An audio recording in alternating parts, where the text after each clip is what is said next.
Por supuesto, vamos a leer la letra pequeña, la análisis. Lorenzo Ramírez, periodista económico, muy buenos días. Hola, buenos días, Eva. Bueno, las casas de análisis ya empiezan a hacer cábalas, ¿no? De en qué puede desembocar todo este relanzamiento de la política exterior de Trump. Y precisamente nosotros íbamos a ir con ello, ¿no? Ese análisis de cómo ha ido esas negociaciones, primeros contactos de Trump y de Putin y los acuerdos más allá de Ucrania. Oh, la verdad es que las casas de análisis están celebrando porque lo que podía ser un gran desastre en bolsa después de esas comparecencias que ha tenido tanto en el Congreso como en el Senado Jerome Powell, anticipando lo que ya pues veníamos mucho tiempo diciendo aquí, que ahora la inflación con Trump sí que es un problema y que ahora pues ese IPC del 3%, el último dato, pues va a obligar, entre comillas, a la Reserva Federal a no realizar tantas bajadas de tipo de interés como se pensaba, ¿no? Entonces, claro, evidentemente esto era una noticia que hizo zozobrar los mercados y entonces en ese momento pues aparece Donald Trump como un deus ex machina para hacer ese anuncio. No sé si lo tendría ya previsto hacer o lo adelantó, pero en todo caso es muy relevante porque Donald Trump pone fin a 3 años de desconexión entre la Casa Blanca y el Kremlin con esa llamada oficial para comenzar negociaciones, para poner fin a la guerra de Ucrania, por lo menos de momento para un alto el fuego, ¿no? Luego ya tendrán que venir una serie de acuerdos posteriores.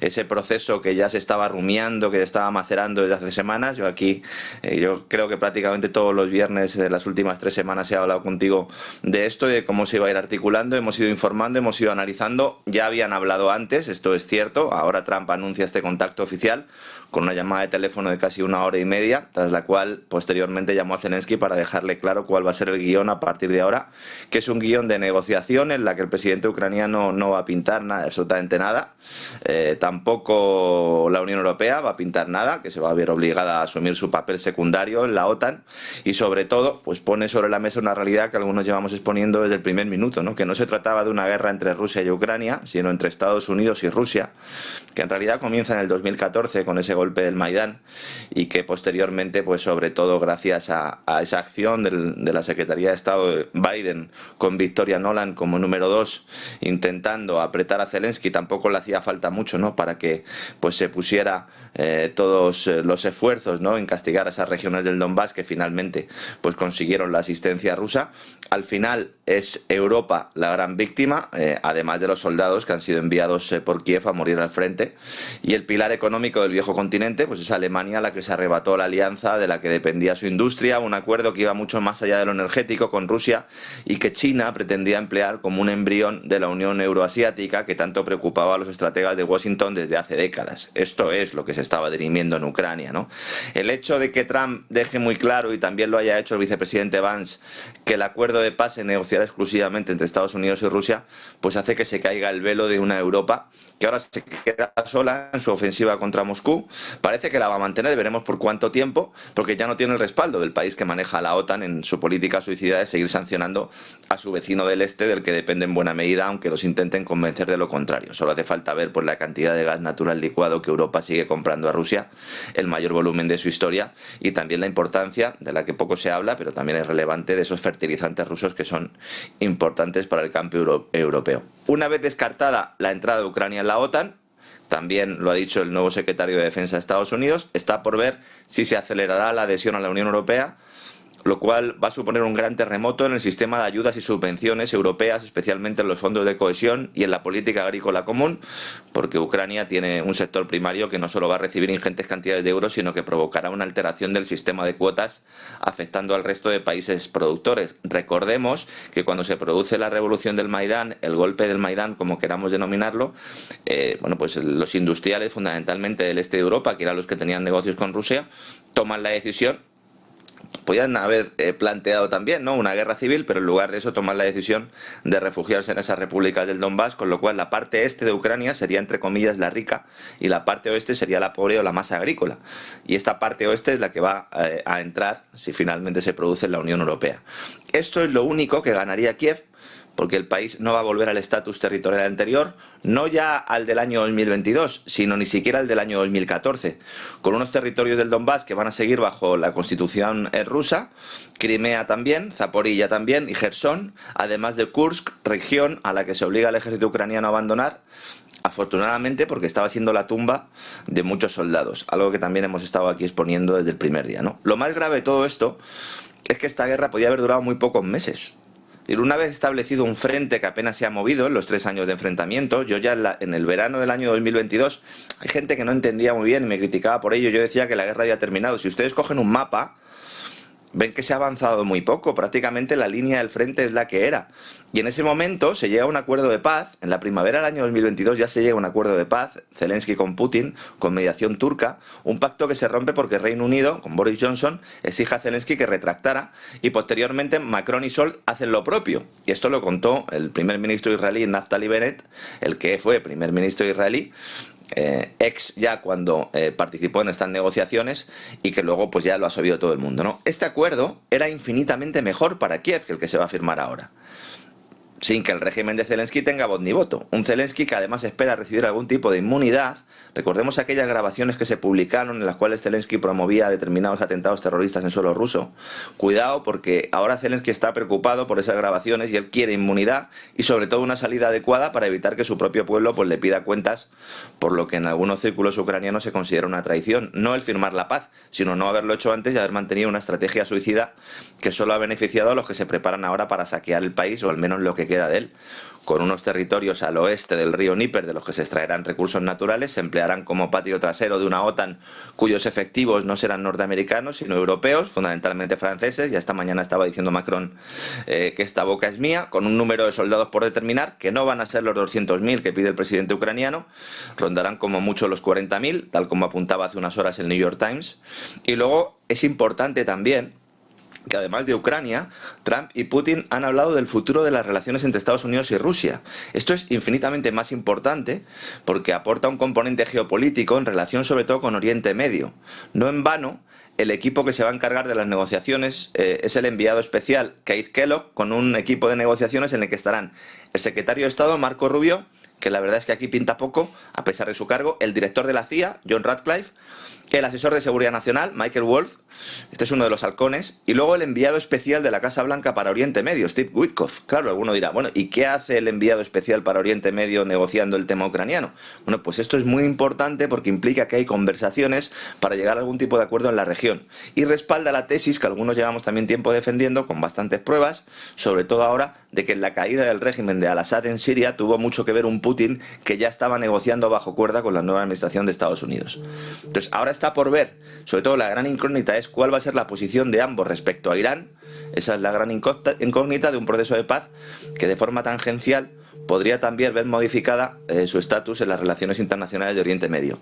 Sirva también como ejemplo de la importancia de esta región el hecho de que se pueda celebrar una cumbre en Arabia Saudí en la cual Putin y Trump lleguen a algún tipo de acuerdo, y esto bueno pues es muy relevante, primero porque permitiría a Estados Unidos restablecer las relaciones con Arabia Saudí, que con Biden se rompieron, y por otra parte pues serviría también a Rusia para estar en un país entre comillas aliado, porque no olvidemos que la OPEC Plus, el cártel petrolero con Rusia, pues está dirigido por Arabia Saudí y por la propia Rusia. Y además, finalmente, Trump ha dicho que han hablado sobre el futuro del dólar. Esto también abre la puerta a que se puedan retirar parte de las sanciones que impiden a los bancos rusos operar con normalidad en el sistema SWIFT, en el sistema occidental, en el sistema euro-dólar, y con ello Trump paralizaría, detendría o al menos aplazaría ese fenómeno de desdolarización que quieren liderar Irán y Rusia en el seno de los BRICS, aunque tanto India como China no estén muy por la labor porque ellos quieren seguir utilizando los dólares. Al final, como sucede en todas las guerras, jóvenes soldados son enviados a la muerte en una partida de ajedrez global en la que los únicos que ganan son los que acaban saqueando los recursos en procesos de reconstrucción, a los que se destinan miles de millones procedentes de los contribuyentes presentes y futuros, y que sirven para hacer negocios sobre los cadáveres, mientras determinadas élites intentan mantener y ampliar sus cuotas de poder. Y lo peor de todo es que encima nos dicen que lo hacen por la defensa de la libertad y de la democracia. Bueno, pues yo creo que ha quedado patente, sobre todo en este conflicto, que no ha sido así, Eva. Pues iremos viendo cómo se va escribiendo todos esos pasos y qué pasa en Arabia Saudí, bueno, con permiso de Múnich, este fin de semana. Vamos a seguir hablando de guerra, esta más limitada, al menos en los titulares, a lo económico, esa guerra arancelaria, y ahora esperando, ¿no?, el dardo a Europa. Bueno, en medio de esta negociación respecto al futuro de Ucrania, Trump pone a Europa en la diana arancelaria. Es lo que ha hecho esta semana, primero con las nuevas tasas con las que quiere gravar el aluminio y el acero, lo cual puede terminar de enterrar una siderurgia europea que se ha encargado también de llevar a la quiebra a una burocracia europea cegada por la soga verde y unas cúpulas empresariales que se creyeron la falaz idea de que con ayudas, con subvenciones y con apoyo regulatorio se podía convertir el plomo en oro. En este caso se podía hacer acero verde. La verdad es que cualquiera que conozca la industria siderúrgica es una industria muy intensiva en el uso de energía. Es decir, pensar como objetivo, y además como objetivo relativamente cercano, que esta industria iba a pasar a ser neutra en emisiones de carbono y que esto no iba a tener un coste, bueno, esto implica no tener ni idea de lo que están manejando, ¿no? Claro, al final esto se ha demostrado que es un absoluto fracaso. Desde el año 2008, la caída de la producción de acero europea ha sido del 30%, provocada por la falta de competitividad de las empresas siderúrgicas europeas y también por el incremento de la producción china, que ha inundado el mundo de acero, hundiendo los precios. Claro, si a esto le unimos el aumento del coste de la energía por las sanciones occidentales a Rusia tras la guerra de Ucrania, que al final este es el tema recurrente que yo creo que permea todos los análisis geopolíticos, pues ya tenemos claro cuál es la causa del suicidio de este sector. Que ahora, claro, ve en los aranceles el último clavo en su ataúd. Es que la industria europea estaba esperando un rescate, la industria siderúrgica, y ahora se le van a poner aranceles. A esto se suma que ayer jueves Trump anunció una serie de lo que él denomina aranceles recíprocos, sin concretar, lo cual añade aún más incertidumbre a una guerra comercial en la que Europa pues tiene muy poca capacidad de negociación, que este es el otro aspecto importante, porque su gran baza, ¿cuál sería? ¿Qué baza podría tener Europa? Pues amenazar a Estados Unidos con reforzar lazos económicos con China. Es que no hay otra baza. Pero esto no está sobre la mesa. De hecho, se excluye, a pesar de que sin una alianza con el gigante asiático pues sería imposible cumplir los objetivos de transición energética anunciados precisamente el miércoles también por la Comisión Europea. Entonces, esto de los aranceles recíprocos es básicamente que son gravámenes a los productos extranjeros que entren en Estados Unidos equivalentes a los que soportan los productos americanos que viajan a otros países, pero que no serán tan recíprocos como su nombre indica, porque la intención de Trump es establecer tasas que incluyan los impuestos que otros países cobran a Estados Unidos, como por ejemplo el IVA europeo, ya que entiende que también supone un coste para las empresas americanas, aunque también estén obligados a afrontarlo las nacionales. Entonces, claro, Donald Trump tenía previsto anunciar todo esto, lo ha anunciado y al final lo que tenemos es una especie de equiparación, impuestos comunes europeos como el IVA a un arancel, lo cual es una absoluta barbaridad porque el tributo, como digo, grava tanto la producción nacional como la producción extranjera que importa al país, con lo cual en realidad no está protegiendo a la industria norteamericana frente a la extranjera. Entonces, ¿por qué lo hace? Pues para elevar los ingresos con los que financiar una parte de la rebaja fiscal, que esa sí que va a tener que pasar por el Congreso, y para mantener la espada de Damocles sobre una Europa que va a sufrir de lo lindo en esta guerra comercial, que son gravámenes a los productos extranjeros que, como digo, pues van a perjudicar notablemente a las empresas europeas. Trump ha mencionado expresamente que se van a ver afectados los productores agrícolas europeos por la política de ayudas, esa política agrícola común de la que hablábamos antes en relación con Ucrania, lo cual pues también puede ser la puntilla para un sector perseguido desde los despachos de Bruselas y que ve pues cómo se ayuda, por ejemplo, al vecino marroquí en sus prácticas de comercio desleal, mientras que a los agricultores y ganaderos europeos, especialmente a los españoles, se les entierra en vida usando las herramientas de la Agenda 2030 y del denominado Pacto Verde Europeo. El problema para Europa es que en esta batalla, en esta fragmentación de la economía mundial, que es un término que también se está popularizando en los últimos días, tiene muy poco que ofrecer. Antaño podía poner sobre la mesa su industria o su poder de consumo, pero claro, ahora tras la destrucción económica provocada por estos errores políticos, por la gran reclusión covidiana, por estas sanciones occidentales a Rusia, pues no tiene capacidad para ir a la guerra con Trump y esperar no ser derrotada. Yo creo que ese es el principal elemento, eso Trump lo sabe y va a apretar todo lo que pueda, Eva. En ese, bueno, candente escenario, por hablar de otros asuntos, Lorenzo, miramos a Alemania, lo que pasa en su mercado del gas, mientras quiere que se eliminen las obligaciones de almacenamiento. ¿Qué es lo que está pasando? Claro, es que esta es otra, ¿no? Decían, no, a partir de ahora ya los hogares alemanes ya no van a necesitar el gas para calentarse porque vamos a promover las bombas de calor. Bombas de calor, oiga, ¿y cómo funcionan las bombas de calor? Con energía eléctrica. Ya, ¿y de dónde vamos a sacar la energía eléctrica? Pues quemando carbón. Dice, bueno, pues entonces para este pan no, para este viaje no hacían falta alforjas, ¿no? Vamos a hacer un pan con unas tortas. Y al final es lo que ha sucedido, ¿no? Y ahora hay un problema adicional, que es que los precios del gas los últimos días están bajando, pero han estado subiendo. ¿Por qué han estado bajando? Ayer se celebró una reunión del Grupo de Coordinación del Gas en Bruselas, que es un organismo político creado para garantizar que todos los inviernos haya gas suficiente en los almacenes para poder afrontar las bajas temperaturas y responder a las necesidades energéticas, tanto en el ámbito doméstico como en el industrial.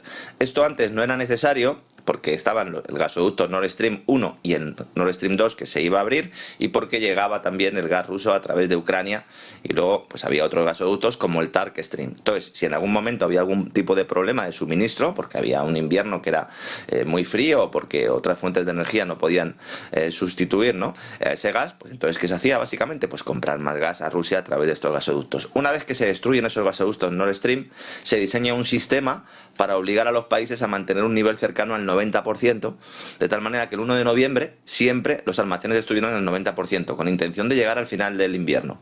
Un 90% en algunos casos puede no ser suficiente, pero claro, más del 90% plantear esa idea pues era prácticamente un suicidio, ¿no? Entonces el problema es que los operadores de este mercado de gas, al saber que los países europeos necesitan comprar mucho para alcanzar estos niveles, porque este invierno los almacenes se han reducido más que otros inviernos, están presionando al alza sobre los precios en los mercados de futuros, porque saben que va a haber una demanda obligada, regulatoria. Están descontando que el próximo verano va a ser necesario volver a llenar los almacenes, y en buena medida habrá que hacerlo con un gas natural licuado, no solo ruso, sino también norteamericano, que es mucho más caro que el que nos llegaba por el tubo del Báltico antes de ser destruido, o el que llegaba por el tubo ucraniano procedente de Rusia, y que, como todo el mundo sabe, ya no llega desde que el pasado 31 de diciembre Zelensky decidió cerrar el grifo.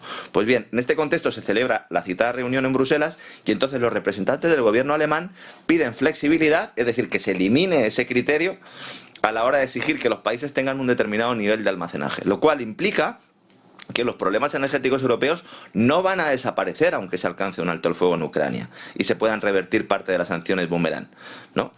Entonces será difícil que el próximo 1 de noviembre los almacenes estén al 90%, y si lo están, será un precio muy poco asumible. Hay que decir que aquí, este invierno, hemos tenido una combinación de clima más frío, pérdida de suministros rusos a través de Ucrania, como digo, pero también menos generación eólica. Esto es un problema que se ha dado en todos los países, sobre todo en el centro de Europa, también en Reino Unido, y esta menos producción eólica ha requerido más gas para la producción de electricidad, algo con lo que no se contaban. Entonces ahora mismo los niveles de almacenamiento están de media en un 47%, si hay que llenarlos al 90%. Ahora ya, pues en cuanto termine el invierno, pongamos que puedan estar más cerca del 40 que del 50, pues evidentemente hay que comprar mucho gas, y por eso los mercados de futuros estaban descontando eso. La perspectiva de un aumento de demanda este verano para rellenar estos depósitos, pues han impulsado los precios. Ahora, tras esta decisión o este anuncio de Alemania o esta petición a la cual se sumaría Francia, hemos visto cómo se reduce el precio del gas, porque a lo mejor no hay que comprar tanto. El problema es que esto, a lo mejor antes del próximo invierno, pues no puede estar en vigor, porque ahora tiene que haber unas conversaciones en el Consejo de la Unión Europea, hay que ver cuál va a ser la forma final de la medida, se requerirá el respaldo de una mayoría cualificada de gobiernos nacionales, el apoyo del Parlamento. Entonces, bueno, pues todavía hay mucha incertidumbre al respecto, ¿no?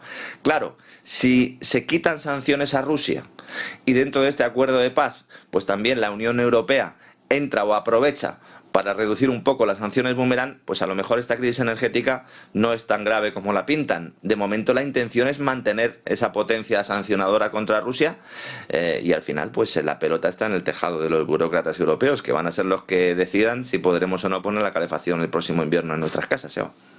Yo creo que querremos, no sé si nos preguntan, tal vez sí que nos puede interesar calentarnos, Lorenzo. Para eso tendrían que dejarnos elegirlos, en lugar de elegirse a ellos mismos, claro. Eso sí es cierto. Si miramos lo que está por venir, de momento el mercado de esa movilidad limpia, esa transición, ese coche eléctrico en España no parece que tire sin subvenciones. Bueno, esto es otra de los mantras que nos han ido repitiendo. Alemania ya, pues hace ya bastantes meses, sobre todo los grandes fabricantes, aprovechando sobre todo la cuestión arancelaria con los coches eléctricos chinos, ya dijeron que los objetivos de electrificación del parque móvil son absolutamente ficticios. Es decir, han estado sobrevalorados, han estado inflados durante mucho tiempo. Y en el caso de España, pues hemos tenido declaraciones en los últimos días un poco que van en esta línea, y el mercado de coches eléctricos español podríamos decir que vive un espejismo permanente, porque aunque nos dicen todos los meses que las compras se incrementan notablemente, pues las cifras absolutas están muy lejos de los objetivos del gobierno y de los fabricantes. En estos momentos, las ventas de vehículos eléctricos suponen en España el 7% del total, según los datos de cierre de enero. Es decir, ¿ha habido un incremento? Sí, lo ha habido. Es verdad que en términos relativos, pues dices, bueno, pues si paso de 2.000 a 4.000 vendidos, es un incremento del 50%. Ya, pero si en un mes se venden 70.000 coches, el hecho de que tú vendas 5.000 eléctricos no puede considerarse un gran éxito. Y todo esto a pesar de la demonización que se hace a los coches de combustión tradicionales y que se siguen vendiendo mucho más que los eléctricos, cuya posesión se limita a un segmento de la población que tiene un alto poder adquisitivo y a la que además ayudan los que tienen menos renta financiando con parte de sus impuestos la adquisición de estos vehículos. Esto es absolutamente impresentable. O sea, no puede ser que un señor que tiene que coger un tren para ir de Torrejón a Madrid y que tiene que tardar X horas en llegar a su trabajo y luego posteriormente también con sus impuestos esté financiando el coche de un tipo que tiene un chalet y que tiene unos paneles solares y que está teniendo un coche que cuesta 40 o 50.000 euros a un precio bastante asequible. Y esto es absolutamente impresentable. Y de esto tampoco se está hablando. Volviendo al tema del sector, hace un par de días el director de Volkswagen España dijo, miren, sin ayudas públicas las matriculaciones de coches eléctricos se van a desplomar. Porque ahora mismo está sobre la mesa, ya sabes, esa idea de renovar el nuevo Plan MOVES en su tercera edición. Estaba metido en el decreto Ómnibus, luego no, ha habido ahí mucha polémica, porque claro, los fabricantes dicen, oiga, es que sin subvención no vamos a vender. Y aunque tengamos subvención, decía el director de Volkswagen en España, la cuota podría alcanzar el 10%, que es muy lejos de las previsiones de fabricantes y de un gobierno que insiste en la electrificación total del parque automovilístico. ¿Por qué desde el gobierno se insiste en ello? Porque se quiere aprovechar la potencia de generación renovable española, que tiene una sobrecapacidad notable y que requiere una mayor demanda eléctrica. Es decir, hace falta más demanda eléctrica, pero no en todas las horas, sino en las horas en las que se vierte energía al sistema que no es consumida y tampoco almacenada. Esto es otro suicidio, porque si tú electrificas todo el parque, esa demanda de electricidad para los coches eléctricos se va a producir no solo en los momentos en los que haya mucha oferta de generación eléctrica, sino también cuando haya menos oferta. Entonces, una forma de solventar este problema es impulsar el sector de los vehículos eléctricos, reduciendo en lugar de ampliando los aranceles a los fabricantes chinos. De forma que en España se pudieran adquirir estos vehículos a un precio muy asequible, que todo el mundo pudiera tener un coche eléctrico. Pero claro, a esto se oponen tanto fabricantes como burócratas europeos, que en buena medida son financiados por lobbies que tienen mucho interés en evitarlo. Entonces, vemos una vez más cómo intentamos sorber y soplar al mismo tiempo. Queremos coches eléctricos, pero no queremos llegar a acuerdos con la potencia número 1 de coches eléctricos. Vivimos en una esquizofrenia permanente porque necesitamos a los chinos para el desarrollo de este sector. Y de hecho, si te fijas en las cifras, los fabricantes europeos y los norteamericanos de coches eléctricos se han llevado buena parte de su producción a China. El otro día veía un artículo de The Guardian que habían hecho un informe y decían que el 76% de los coches que se vendían en Europa estaban fabricados en China. Entonces, el país asiático hace décadas que ha ido tomando posiciones para dominar la cadena de suministro, desde el minado de materiales esenciales, producción de baterías, la producción final del automóvil, y esto es algo que han hecho a largo plazo. Es decir, en 1980... China dejó entrar a las marcas extranjeras con la condición de crear empresas mixtas. Los fabricantes chinos ayudaron administrativamente a los europeos a construir sus coches en China y replicaron sus modelos. Es decir, los chinos copiaron el modelo. En principio parecía que nunca habrían podido competir en vehículos de combustión, pero en eléctricos sí. Planificaron, invirtieron en toda la cadena de producción y ahora son líderes, pero también en combustión. Por eso en esta guerra comercial tampoco podemos ganar los europeos. En estos momentos, coches de combustión no eléctricos de alta gama europeos tienen grandes cuotas de mercado en China. No solo a la hora de producir, sino a la hora de vender. El 30% de las ventas de Mercedes, el 32% de las ventas de BMW, el 25% de Porsche, casi el 40% de las ventas de Audi. ¿Por qué? Porque China tiene una clase media con poder adquisitivo creciente que va a demandar cada vez más coches eléctricos de alta gama y altas prestaciones en los que las empresas de la Unión Europea pueden ser competitivas, como lo son también en este segmento de combustión. ¿Por qué no llegar a una alianza? ¿Por qué no permitir a los chinos que vendan sus coches aquí y nosotros vender nuestros coches en China? Pero claro, para eso hay que llegar a acuerdos comerciales en lugar de mantener y ampliar una guerra arancelaria que ya es que ni siquiera beneficia a los productores europeos. Ya no se sabe muy bien a quién beneficia esta guerra arancelaria, porque estos productores europeos hace mucho tiempo que cambiaron Europa por China. ¿Por qué? Pues porque no se le puede poner puertas al campo EVA y al final quien paga es el que adquiere el coche eléctrico o el que con sus impuestos financia al que adquiere el coche eléctrico. Pues muchísimas gracias una vez más por todo este análisis, además en viernes. Lorenzo Ramírez, periodista económico, feliz jornada, feliz negocio, muy buen fin de semana.